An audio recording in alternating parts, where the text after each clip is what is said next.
really think much of it, I guess. And then we have Joe Rogan's show talking about, said a friend called him and told him this. But it doesn't seem that there's any proof that they put a litter box in there.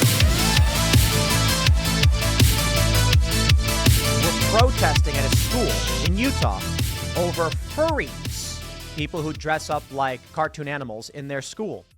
And perhaps furry isn't the right word. Some have said, no, there's actually a furry in this article saying, you're talking about Therians. Therians are people who think they're actually animals. Furries are just wearing costumes. We're going to be learning so much today. We've done a bit of coverage of furries before. I've talked about furries, and I've said this, on the stream, and I stand by it, that people like Tim Pool, who have been going after furries for a long time, they need to wake up. You need to realize something, that again, this series of tubes we call the internet, it's only made possible because of furries. There is some furry who is going to be waking up at around 3 a.m. to get some call that a tube isn't working and then fixing that tube for you. So they control the internet. Don't fuck with them.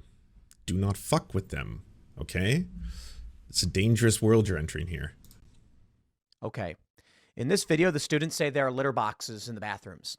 I don't know that there are actually litter boxes in the bathrooms, but at this point, I've personally been told this has happened by some. Okay. God damn. You better protect your sources here, Mr. Journalist. This is scary. Students protest litter boxes in bathrooms. Media lied. Furries get school protection. You're making quite a few claims just in the title of the video alone. Someone who is a first-hand witness. Not at schools, though. I'll explain that story.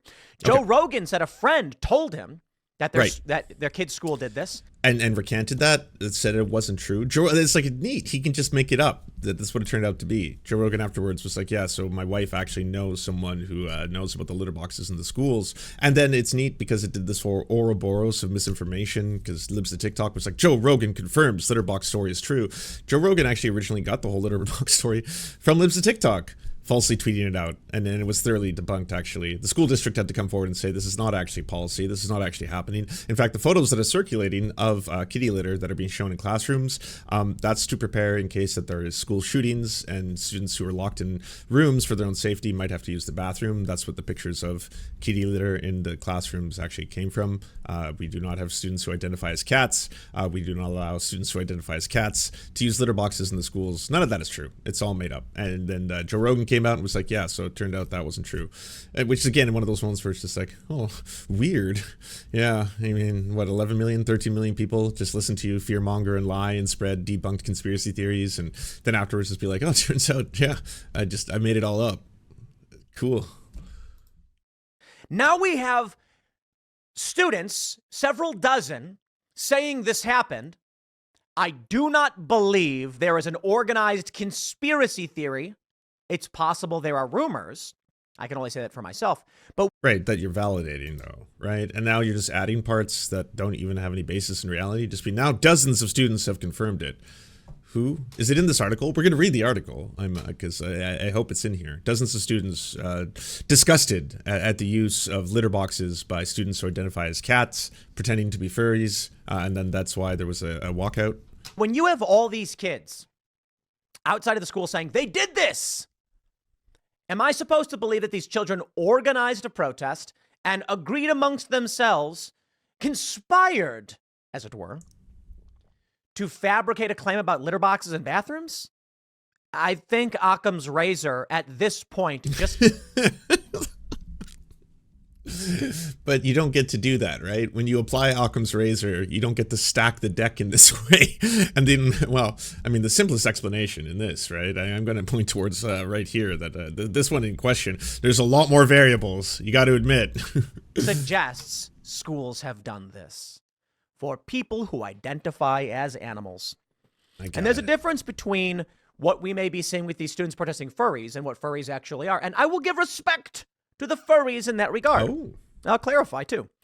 Okay. The point being made here is that furries, they dress up like cartoon animals. And a lot of these people, some who are members of Timcast and some on Twitter, have said that for them and many of these people, it's like you can more easily socialize, you put on a persona, you are shielding yourself. What one person said was they're shy, they're embarrassed, they don't know how to socially interact. Putting on a full bodysuit basically protects them so they feel safe. They won't. So there's Timcast furries. Man, there's just furries of every kind of persuasion. Probably because furries, they're not a monolith like any other group of individuals. And yeah, I mean, I've been accused of being a furry simply because we use the Serf animated dogs because they came from a podcast we were trying to start way back in the day. These ones, if you haven't seen them, the little doggos, so people were like, oh, you must be a furry. And I'm like, no. And I'm not saying that as in like that would be an insult to be a furry, because most furries seem incredibly based, actually. It's the furries who successfully prevented Milo Yiannopoulos from speaking near one of their events, and it's the furries who have constantly been ousting and giving a drop kick to all of the Nazis who try to infiltrate their communities, because there are Nazi furries. Again, there are far right furries, there are right wing furries as well, but they've actually got a very welcoming community of people who will take time to prevent baddies from entering their ranks, but they do get a lot of hatred on the internet. They certainly do. People usually point towards them. It's like anything else you don't understand. I've had to explain this story so many times that old listeners of the show will be very bored of it, but I used to have a lot of prejudice towards bronies because I didn't understand what the fuck bronies were, and everyone and what the internet had led me to believe is that, hey, bronies are people, adult men who are into My Little Pony, the cartoon, and they watch it and they obsess over it, and it's really fucked up. And it's like, well, that does sound fucked up. Grown adults being into this little cartoon that was apparently for little girls and all this. And then like I watched the documentary on bronies, and it was just a whole bunch of people. It was like shockingly wholesome, who just basically were looking in many ways for community, and they happen to be aligned by the fact that all of them find more in this cartoon than you would expect to, and they love it, and it's something that has brought them joy in their life, and again, friendship. And honestly, who are you to shit on any of that? And that's true. I'm a piece of shit for wanting to shit on that without knowing anything about it, just one of those things where it's like, yeah, I had no idea, but I was, I guess, influenced by people being on the internet, I suppose you could say. Hey, Lost, good to see you. Everyone check out Lost. That's actually pretty interesting. Now, Therians, as they describe in this article, are people who genuinely identify as animals, and maybe that's not true. I don't know, but there's a distinction. I do think it's fair to point out that the furry community ain't doing itself any favors.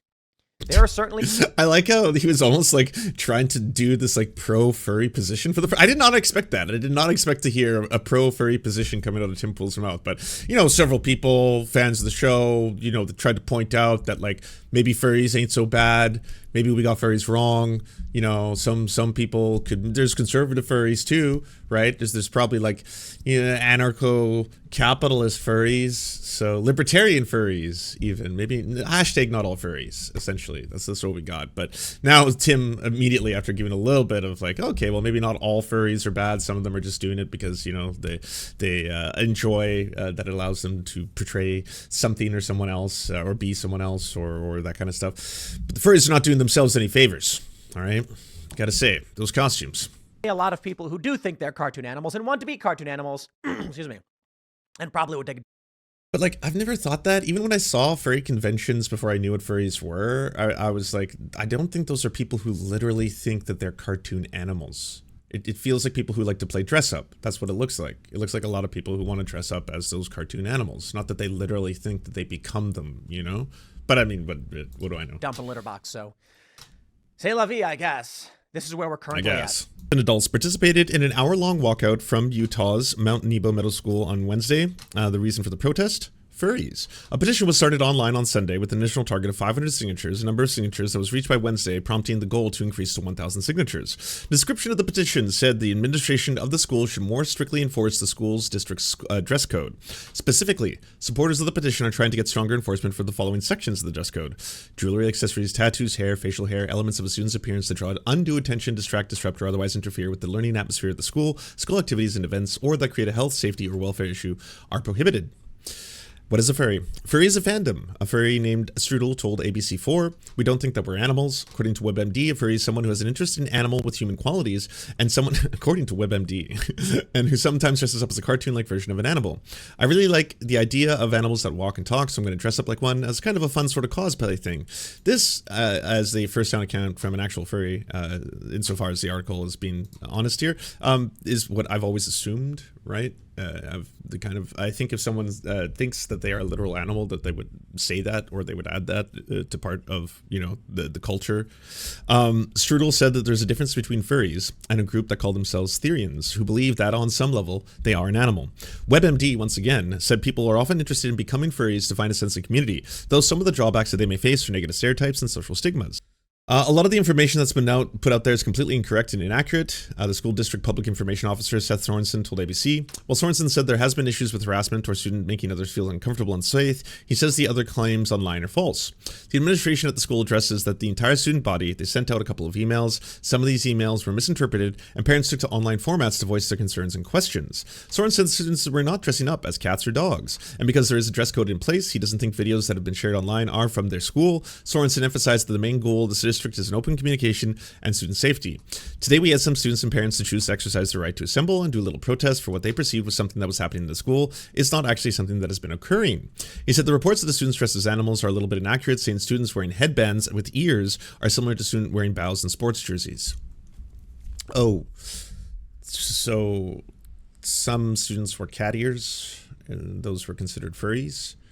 An email went out to the parents about dress codes at the school, and that was misinterpreted by parents who did their own research on the internet and discovered furries, what they thought are furries anyway, and suddenly there's walkouts and accusations of mass furry attacks. Furries running wild in your school, attacking your students. Could happen to any of you at any time, and you never know when they'll strike. And yes, the litter boxes also are part of this, once again. Interestingly enough, they didn't really address us with anything they want to change, Sorensen said of the protesters. They didn't have demands. He encouraged and concerned parties to come to schools and speak with the administrators. We want every student to feel safe. I like that the school district is like, oh no, we're open to this conversation. We're actually the ones that sent out the email about dress codes, and we see that there's a petition started where they want us to enforce dress codes. We're for that. There is dress codes at the school. So, yeah, talk to us. Okay, you do have a right to protest, too. Get out there and protest. Also, we'd like to hear from you, and do you have demands you would like us to address? We want every student to feel safe when they come to our school. We want students to get along. Let's all come together and try and support one another, and let's overlook any differences we might have, and really be a community. What does the furry have to say? Utah in general is pretty good nerd culture, and while furry is still a bit fringe in that, we're generally pretty accepted, Strudel said. Strudel said kids latch onto things really easily. You can see how dressing up at school can be distracting. Strudel also said it's best to keep the two separate. School's for learning. It's part of an education first and foremost. Strudel encouraged students to keep being creative, keep pursuing the things they like. Strudel also said the main issue appears to be the internet safety for children. Sometimes they stumble upon communities. They're not that old enough to really understand what it is or who to behave with. Videos of the protests have gone viral on social media. Have they ever? Students said there are attacks from the furries every day, but we're unsure of how many furries there are actually at the school, shouting out numbers ranging from 5 to 100 who identify as such. The school's Lance, our ancestors knew today were furs and animals and birds, so what the fuck is the issue? Well, this is less that I think that people actually in the school were dressing up as furries. As you can tell from the actual statements made by the school district employees, this wasn't a problem. They said at most maybe someone was wearing a headband that had ears. That's the worst thing that we've had confirmed to have appeared at one of the schools, and seems to be a lot more about parents getting real mad about what is apparently a massive amount of furry attacks taking place on campus. Furry population is accused of biting, scratching, spraying air freshener on, barking at, and chasing other students. We're standing up for what we believe is right. A lot of the information that's been put out there is completely incorrect and inaccurate. Nebo School District Public Information Officer Seth Sorensen said. Well, Sorensen said there had been issues with harassment or students making others feel uncomfortable or unsafe. He said most of the claims online are false. The administration of the school addressed that with the entire student body, and they sent out a couple emails. Some of those. This is a giant troll job. Do you have evidence of that though? We need hard evidence, because I'm covering this story as it's breaking. Okay, and again, that's why I have to say again, if you enjoy important stories like this that change the world, you have to like and subscribe, give the thumbs up, all that kind of stuff. You know, if you have Prime connected to your account, subscribe, all those things. But I would need hard evidence first before we can debunk Furrygate, because things are just heating up right now, I feel. Emails were misinterpreted and parents took online formats. Give me to 5 minutes voice to find the some of phrase their online and ask them. concerns. Please give me Sorensen first-hand testimony. said students are not dressing up as cats and dogs because there's a dress code in place. He doesn't think videos that have been shared online are from Nebo schools. Sorensen emphasized the main goal of the districts are to open communication and student safety. Now, right there, what you'd get from the left and the corporate press is someone coming out saying, see, this debunks it. There's no furries. And then you read on.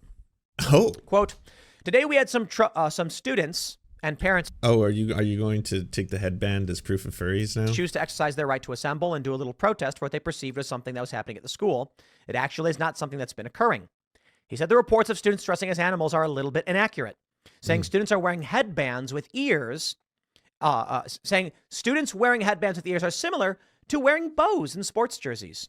Sorensen said dressing up is just what students of this age do. The children don't understand this. The kids don't know what a furry is or someone wearing a fake tail or a headband. But these are people behaving like animals. Wait, how that now you're just speculating. Again, someone could wear that and not be behaving like an animal at all, right? You could wear cat ears in a headband to school, and you just like the way it looks. You just think it's cute. It's as far as it goes. You don't have to be biting people. You don't have to say, I am a literal cat. I believe I am a cat because of the ears.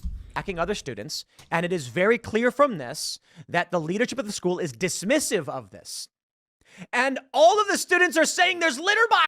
No, the opposite, actually. He said he wants to have this conversation and they haven't made any demands. It was like,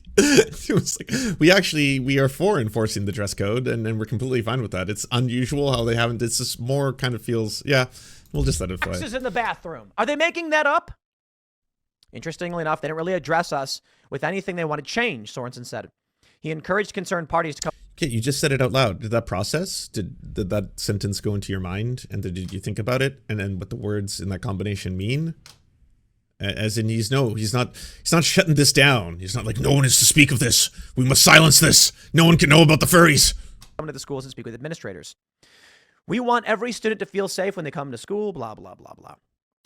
Utah in general is a pretty good nerd. Skip over the parts where it's like, yeah, actually, we completely open the dialogue between us and parents. Turns out an email was sent out. Some people misinterpreted it, and then some people got mad about it, and now some people are protesting, and they haven't made demands as to what they want in the protests, and we'd like to hear them. Culture, while furry is still a bit fringe in that, we are generally pretty accepting, Strudel said. Strudel said kids had latched onto things really easily and can see how dress. Someone said they were a fan of the show or something like this. I don't believe it. I completely ignored it.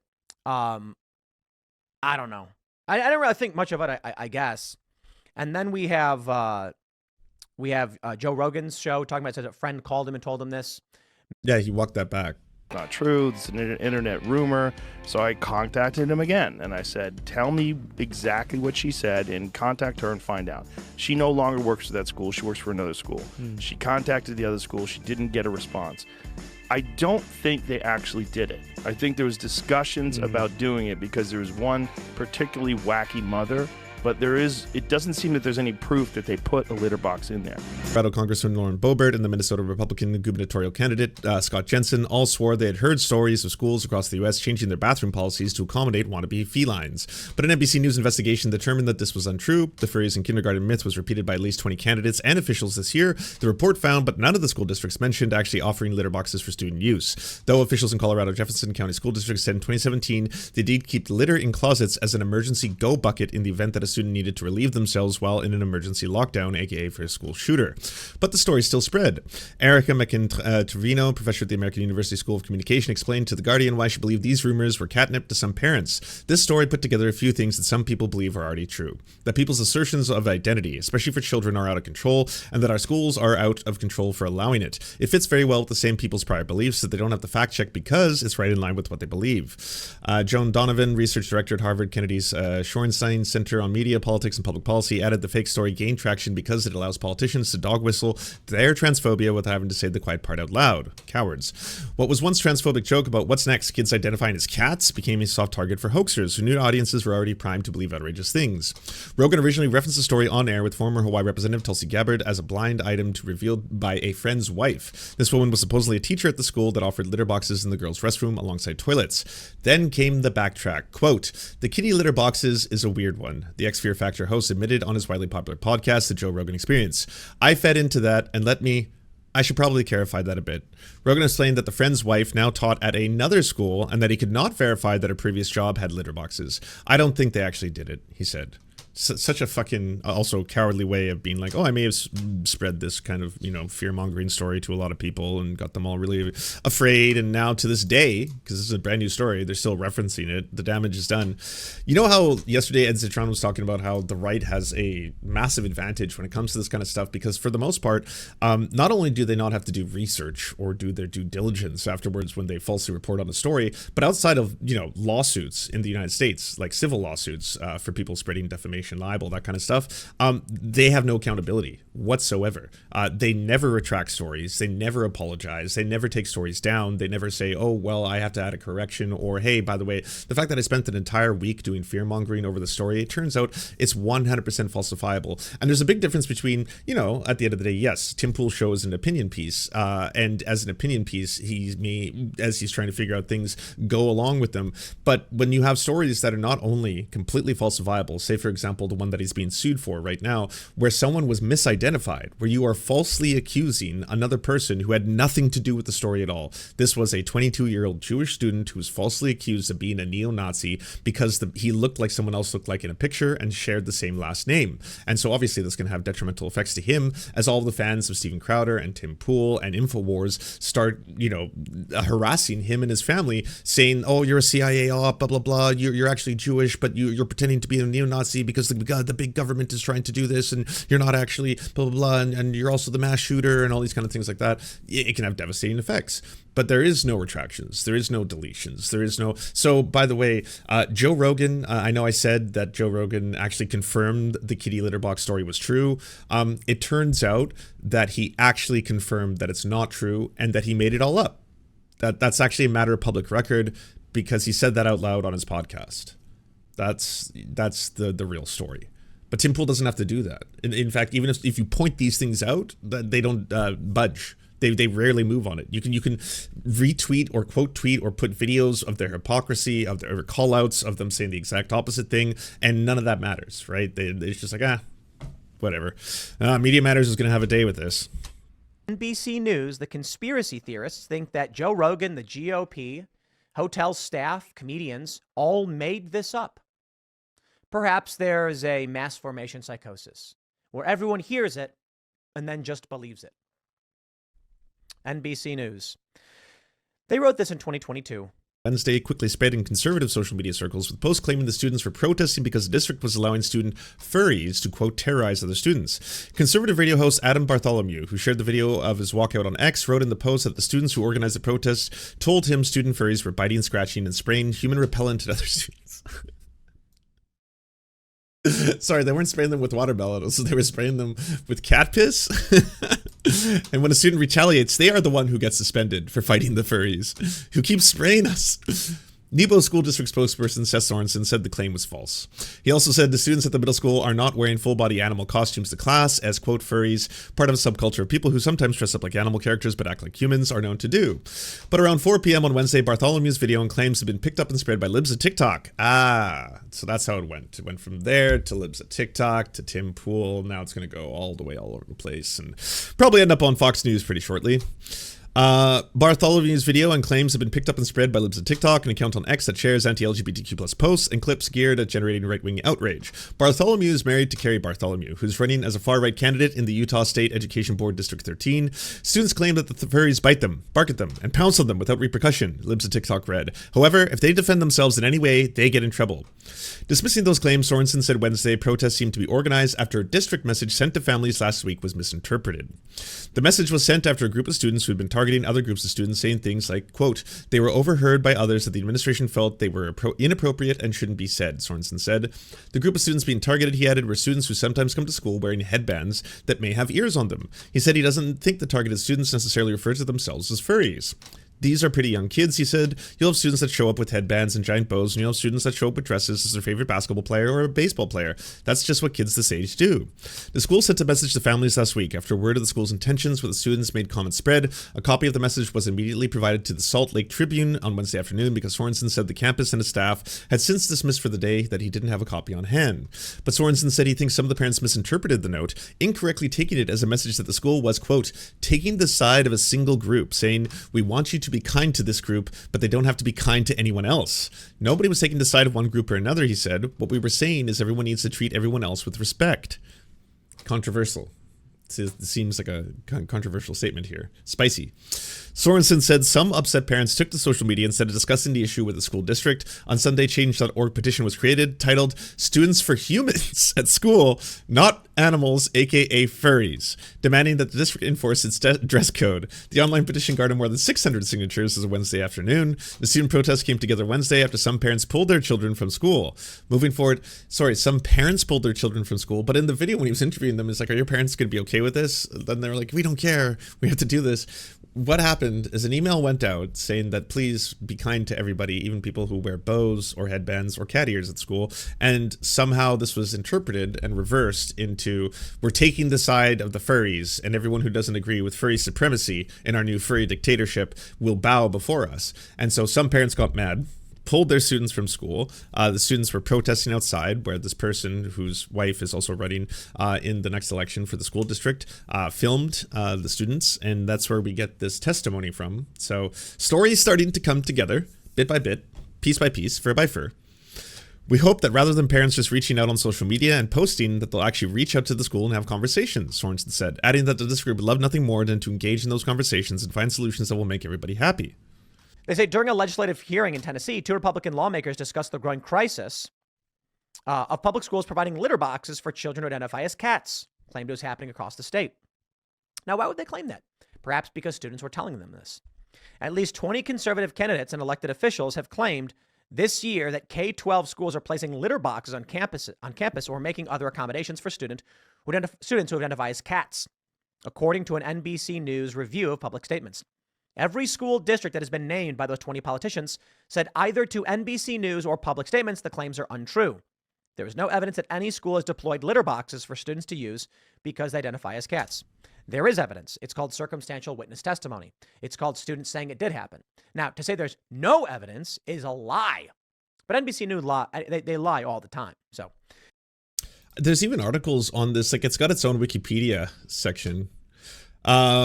Starting in 2021, a false rumor alleged that certain North American schools were providing litter boxes and bathrooms for students who, quote, identify as cats and who participate in furry or other kin subcultures. Various American conservative and right-wing politicians and media personalities promoted the hoax in response to several school districts enacting protection for trans students. Many news outlets, fact-checking websites, and academic researchers have debunked such claims. And officials from every school named and those promoting the hoax have verified that the accusations are false. The claims have been described as internet trolling, fear-mongering, and anti-trans rhetoric.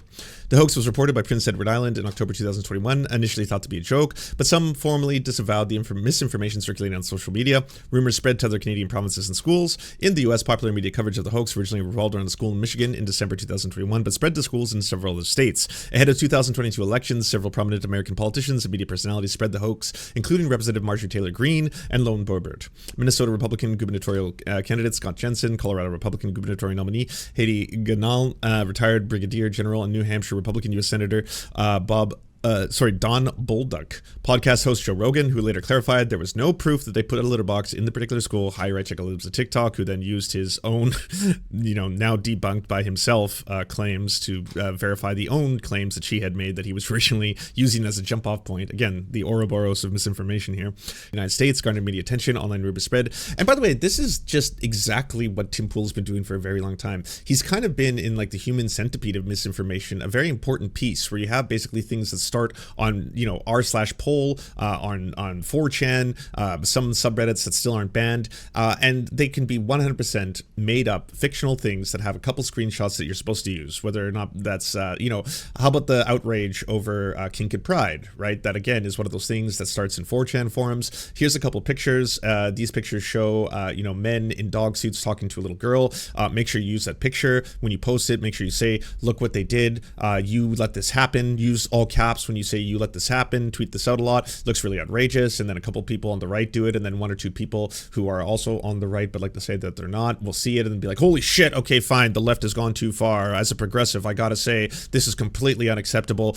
We really have to talk about how the queer community is actually a danger to children. I'm going to 180 on everything that I've ever said previously, kind of shit. And it's very effective though, because once it gets that far, the idea of how much of this is based in reality, how much of this is just online trolling. Like Tim Pool used to love doing segments about how great the alt-right was at doing this when they would normalize a whole bunch of things. How about the OK symbol? Remember the OK symbol? Very benign. Every single politician does it. Every single human kind of just does it. It's just like a normal thing that people do. So when a whole bunch of alt-righters are like, why don't we start doing this as a signal, a dog whistle, if you will, to signal to each other that we are both on, the same side of being completely pilled on this issue. And then people will be able to see it. And then if anyone calls us out, we can laugh at them. We can get the sweet, sweet liberal tears. We can make the libs, cry their soy as we make fun of the fact that, hey, okay, fine, but does that make Barack Obama a white supremacist? Does that make AOC a white supremacist? They both did the okay symbol, right? Relatively benign. The clown emoji, same thing. Like, hey, we just put the clown emoji. It's a symbol for us to signal to each other that we live in a clown world, aka people need to wake up to who truly controls everything in triple parentheses, because they were so cool back then. And then same thing. Then Tim Pool does a story on this. We live in a clown world. People now believing that an emoji apparently is a symbol of white supremacy. The same thing applies to milk. Like, again, they would take things that are relatively benign that everyone either does or thinks is not, like, non-offensive or certainly not a racist dog whistle, try to turn it into one as a wink-wink to each other while at the same time using it to mock anyone who tries to talk out against it. So when this story spreads and starts out as an online rumor or perhaps a smaller rumor amongst a couple kids or something like that, and it starts to spread this quickly, then all of a sudden you get a whole bunch of people online who are like, well, I mean, several people have said that it's true. I mean, again, the witnesses in this case happen to be students who are speaking out about it. It's like, yeah, there's no pictures, there's no confirmed budget of any school district for litter boxes, and there's no evidence of any single teacher buying and then bringing a litter box to school for students to use in the bathrooms or stuff like that. But people say it happens, so it has to. So I know you usually get review articles once, don't go back, but I'd love to flip this on the channel and get the tea on this. Is there something you'd be interested in hearing about in a few days of investigation? Absolutely. Just go to the Discord or you can email me at weareserfs.com if you find out more information on the story. Insofar as the information we already have, you can pretty much classify this under, again, people doing faux outrage over something that they misinterpreted, and parents in this case, right? Regardless of whether or not the kids are trolling or the kids are being told by their parents to do this, or the kids genuinely fear and think that furries are running wild in schools and biting students and all that kind of stuff because they've been told that or they believe it. They're certainly innocent in the entire matter. I think they're probably being used or manipulated by, in this case, an individual who wants to spread a story that there is some kind of furry war taking place on campus, right? Several news media and fact-checking organizations have debunked the claims that the schools were providing litter boxes to students to use in their restroom. In early 2022, Snopes related claims of litter boxes being placed in restrooms in Michigan schools as, quote, false. And the Agence France Presse said they were baseless. As rumors spread in April 2022, news fact-check organization PolitiFact did not find any credible news reports to support the claims that the schools were providing litter boxes to students and rated it pants on fire. Two fact-checking assessments by Reuters in July and again in July 2022 and again in October 2022 concluded that there was no evidence that schools were officially reorganizing the animal expression of students participating in furry fandom trend to accommodate students with litter boxes. By the way, similar fear tactics were used towards the gay community for a very long time when it came to legalizing same-sex marriage. When that was going through and was a very, very prominent civil rights issue in the United States, for example, the pushback would often be, well, what next?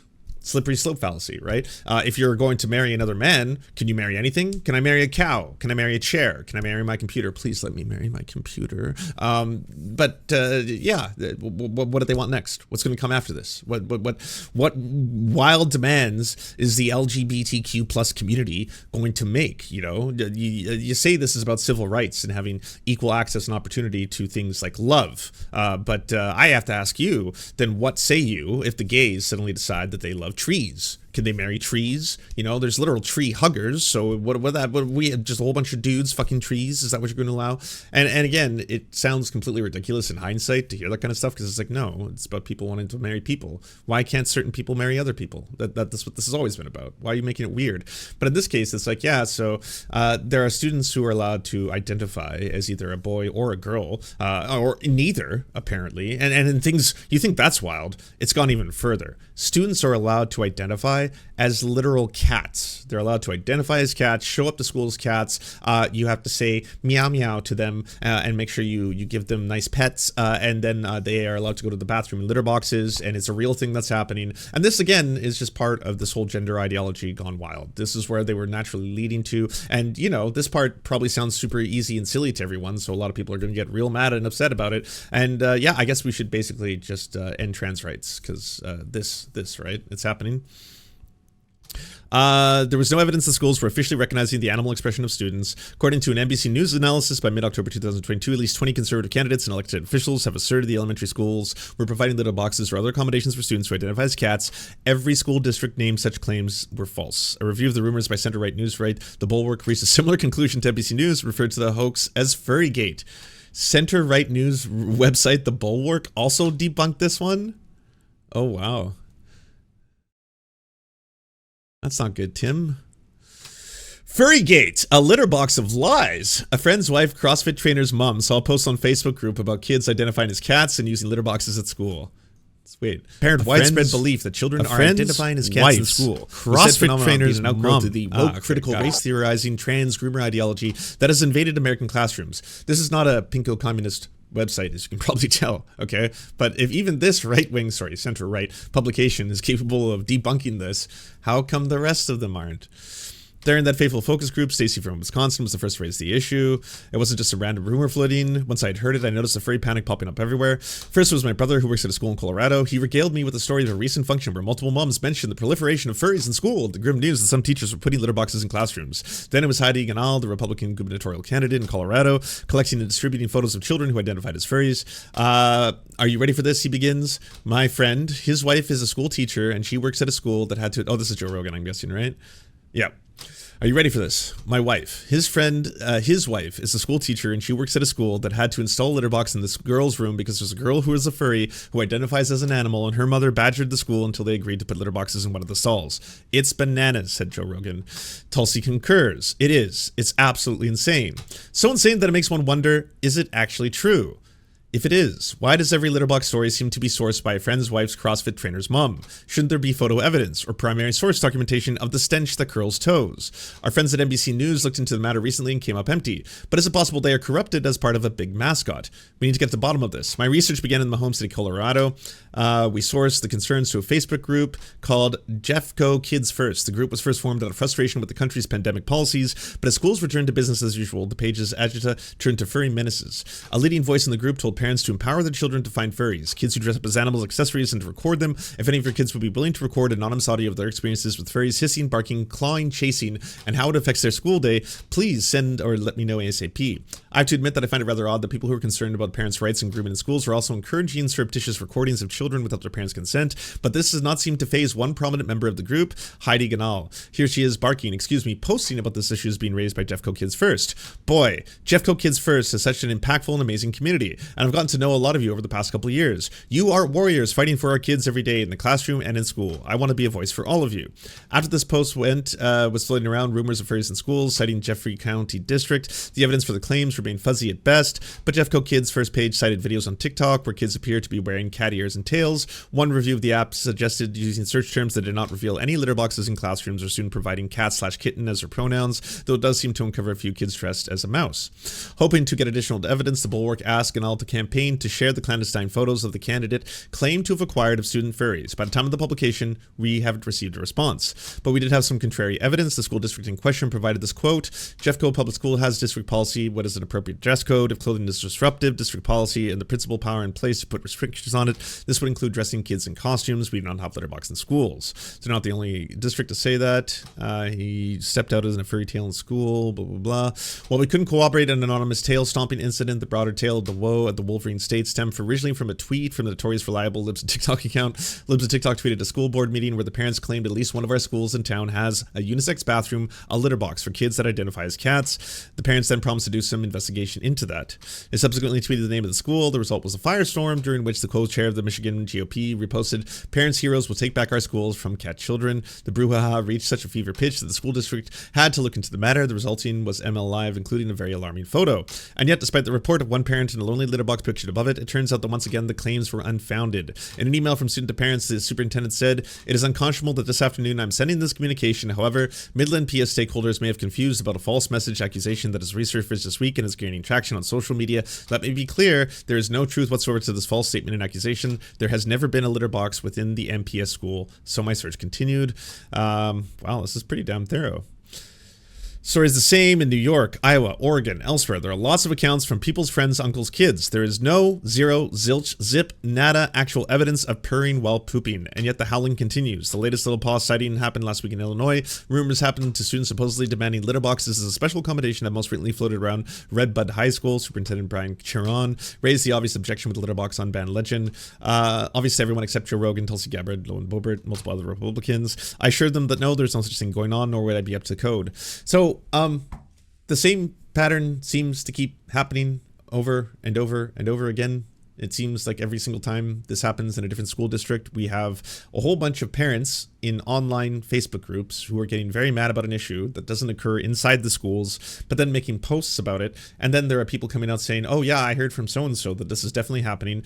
Then parents get madder. Then there are protests, or there are, people showing up at the school saying that this is disgusting, that they're completely offended by this. Then there's PTA meetings where the parents all go and say they are so outraged that this is happening. Again, none of this is helping anyone. It's not helping students. It's wasting the parents' time. It's wasting resources. It's getting a whole bunch of people really mad and making Tim Pool, I guess, lots of money along the way, because again, you don't have to issue corrections on any of this. He spent the first half of this video repeatedly referencing Joe Rogan and being like, Joe Rogan confirmed it. Joe Rogan said. Joe Rogan even admitted that he knows someone who saw the litter boxes. And it's like Joe Rogan has personally come forward to admit that that was made up, that he didn't in fact know that. But it doesn't seem that there's any proof that they put a litter box in there.